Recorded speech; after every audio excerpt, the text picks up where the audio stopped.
Hello കൂട്ടുകാരെ, ഇന്ന് ഞാൻ ഉണ്ടാക്കാൻ പോകുന്നത് കുവൈറ്റ് ഫുഡ് ഹരീസ്. 4 നാഴി ഗോതമ്പ്, 1 കിലോ ഇറച്ചി, പശു ഇറച്ചി, 1 കിലോ പശു ഇറച്ചി, 4 നാഴി ഗോതമ്പ്, 2 ലിറ്റർ വെള്ളം.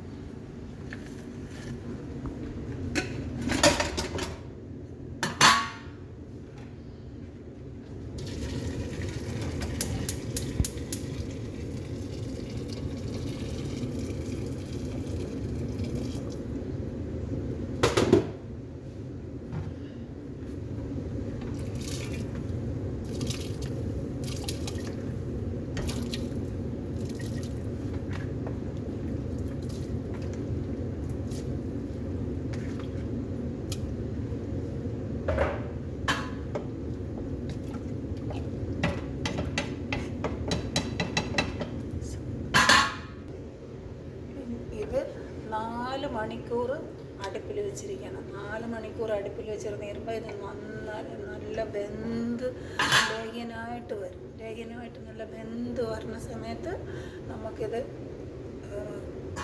വെച്ച് അത് ഇടിച്ച് നല്ല പാപ്പ ഉണ്ടാക്കൂല, അതേപോലെ ഉണ്ടാക്കിയിട്ട് വീഡിയോ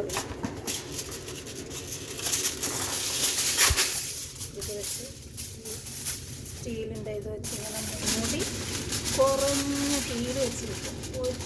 കുറച്ച് ചൂള കുറച്ച് വെച്ചിരിക്കുക, അടുപ്പ് കുറച്ച് വെച്ചിരിക്കുക. നല്ല ടേസ്റ്റുള്ള ഒരു ആഹാരവും കുവൈറ്റാണ്. നമുക്ക് ഇത് വെന്ത് തന്നിരുന്ന അടുത്ത വീഡിയോ. ഹലോ കൂട്ടുകാരെ, ഹരീസ് കുവൈറ്റ് ഹരീസ്, ഇറച്ചിയും ഗോതമ്പും ഇട്ട് വയ്ക്കുന്ന ഹരീസ് ചുറ്റി നല്ല ഇറച്ചി നന്നായിട്ട് വെന്ത് വന്നിട്ടുണ്ട്, നല്ല ലേഖനം ചുറ്റി. ഇതിനി ഈ കത്തപ്പൂണ്ട് ചിരി തിക്കി എടുക്കുക.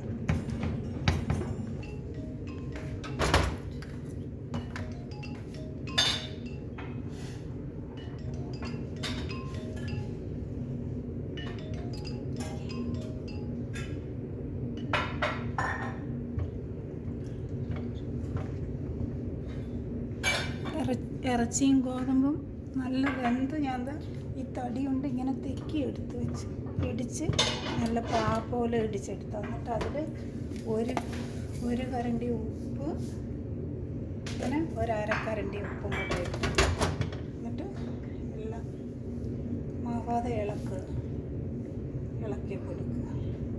ചുറ്റി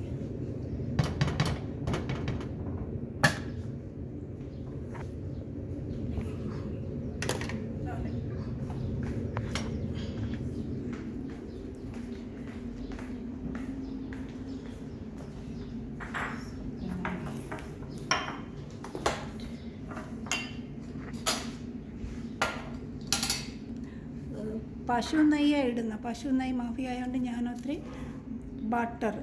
ബട്ടർ ഇതിൻ്റെ മേലിൽ ഇങ്ങനെ തേച്ച് കൊടുക്കുക. എന്നിട്ട് പശു നെയ്യിട്ട് നല്ല ടേസ്റ്റ് ആയിരിക്കും. ഇത് കൊച്ചു പിള്ളേർക്കെല്ലാം കൊടുക്കാൻ നല്ല ടേസ്റ്റാണ്. പിന്നെ ഒരു കറുവപ്പട്ട, ഗ്രാമ്പും, പഞ്ചസാരയും, 2 കരണ്ടി പഞ്ചസാര, 1 ഗ്രാമ്പ് പൊടിച്ച പൗഡറാണ്. ഈ പൗഡർ ഇതിൻ്റെ മേലിലിങ്ങനെ തൂറ്റി കൊടുക്കണം. എന്നിട്ട് നമ്മുടെ നാട്ടിൽ അത് പഞ്ചസാര കഴിക്കൂല, അതുകൊണ്ട് നമുക്ക് നല്ല ഇറച്ചി കറി വെച്ച് അതിൻ്റെ മേലിൽ കറി ഒഴിച്ച് തന്നാൽ നല്ല ടേസ്റ്റ്. കൊച്ചു പിള്ളേർക്കും പഞ്ചസാര അസുഖമുള്ളവർക്കും എല്ലാം കഴിക്കാൻ നല്ല ടേസ്റ്റായ ഒരു ആഹാരമാണ് ഈ ആഹാരം. ഇത് കുവൈറ്റിൽ ഹരീസ് എന്ന് പറയും.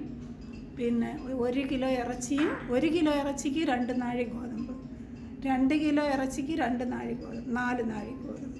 നല്ല ടേസ്റ്റുള്ള ആഹാരം. എല്ലാവരും വെച്ച് കഴിച്ച് നോക്കിയിട്ട് സപ്പോർട്ട് ചെയ്യുക, ലൈക്ക് ചെയ്യുക, ഷെയർ ചെയ്യുക.